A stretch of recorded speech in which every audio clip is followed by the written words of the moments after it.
All right, everybody, welcome back to the #1 television program in the history of the entire universe. I am Brian LeeDurfee, author of The Forgetting Moon, The Blackest Heart, and The Lonesome Crown, all three books published by Simon & Schuster's Saga Press. Today I'm going to be reviewing The Paris Vendetta by Steve Berry. This is book number 5 in his Cotton Malone series of conspiracy theory type thrillers. This one came out in 2009. We've got the entire Cotton Malone series over here in the library right here. We've got all of the Steve Berry Cotton Malone books right there.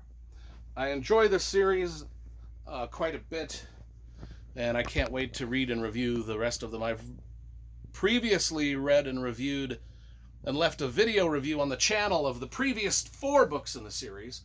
So if you want to watch those reviews, just type in my last name, Durfee, and Steve Berry's name into your YouTube search bar, and those magical videos will appear magically upon your screen. And they're definitely magical reviews of magical books. Anyway, let's talk about it. Cotton Malone number 5. Let's talk about the cover first, because you know I love graphic design and cover illustration. The Paris Vendetta. It's got a nice picture of Paris. It's a nice, elegant little book. Great look to it. Inside, we've got that thing. I also wore my Paris shirt. I've been to Paris. Anyway, this starts out in 1799 with a prologue set in Giza, Egypt, amongst the pyramids, and Napoleon Bonaparte. I won't tell you what he sees there in the pyramids, but it is integral to the story, and it makes him return back to France. He leaves the war that he's waging in Egypt and it goes back to France because of what he sees in the pyramids. Now, in the movie, which just came out, starring Joaquin Phoenix, he leaves the battles in Egypt because he's afraid his wife is cheating on him. I don't know which is the real... I don't know. I mean, was that or was this or that? I don't know. Anyway, either way, this book is a lot about Napoleon Bonaparte and some conspiracy theories and things that happened around him. He sees that mystery, and then we jump to the present day.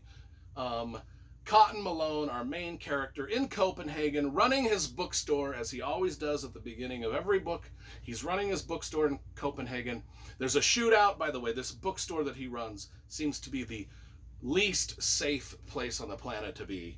It seems like all hell breaks loose at the beginning of every book at this bookstore. Anyway, so off we go onto this adventure, this conspiracy theory thriller, Da Vinci Code-esque thriller that involves a lot of stuff. Like I said, Napoleon, mysteries from Egypt, Rommel's lost treasure from World War II, the Loire Valley, or the Loire Valley. I don't know how you say it. It's Loire Valley in France.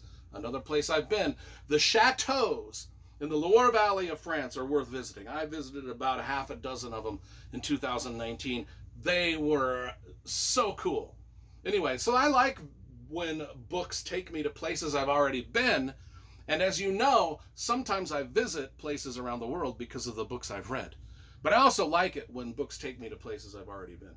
A few other conspiracy things that are in this book is Osama bin Laden. I was about to say Obama, but no, not Obama.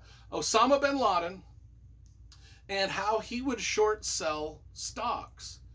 And we know about short selling because of GameStop and how that all played out. But I did not realize that Osama bin Laden played the stock market. But anyway, I'm going to read the back of it because I've probably given away just a few of the conspiracies, and it's funner to discover them on your own.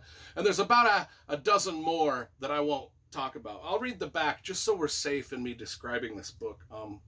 So former Justice Department operative Cotton Malone wakes to find an intruder in his Copenhagen bookshop. I told you, that bookstore he runs is not a safe place.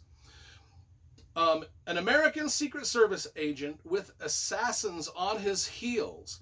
That's who he finds in there, the intruder. Narrowly surviving a ferocious firefight, the two journey to the secluded estate of Malone's friend Henrik Thorvaldsen. The wily Danish tycoon has uncovered the insidious plans of the Paris Club, a cabal of multimillionaires bent on manipulating the global economy. But Thorvaldsen also harbors a hidden agenda, a vendetta that will force Malone to choose between friend and country, past and present. Starting in Denmark, moving to England, and ending up in the storied streets and cathedrals of Paris, Cotton Malone is forced to match wits with a terrorist for hire and to plunge into a desperate hunt for Napoleon's legendary treasures lost for 200 years. It's a breathless game of duplicity and death, all to claim a prize of untold value. Now, that's a pretty good description. I should read more of these descriptions in my reviews. Anyway, Paris Vendetta. I gave this about an 8 out of 10. And I think that's because I read it on the heels of The Devil Colony by James Rollins, which is one of my favorite books of all time. That just Devil Colony was so good. And not to say that this isn't good. I mean, it's 8 out of 10, and I love the Cotton Malone series. But 8 out of 10, that's what I give it. I mean, Devil Colony, I gave 10 out of 10. That book was super cool. 8 out of 10 is still a pretty, and I think that's about what I'm giving that's about what Steve Berry's gotten on most of them. The 4 that I've read previous. Anyway, the next one on the list is book 6, The Emperor's Tomb, and we'll probably be reading and reviewing that in 2 or 3 months on the channel.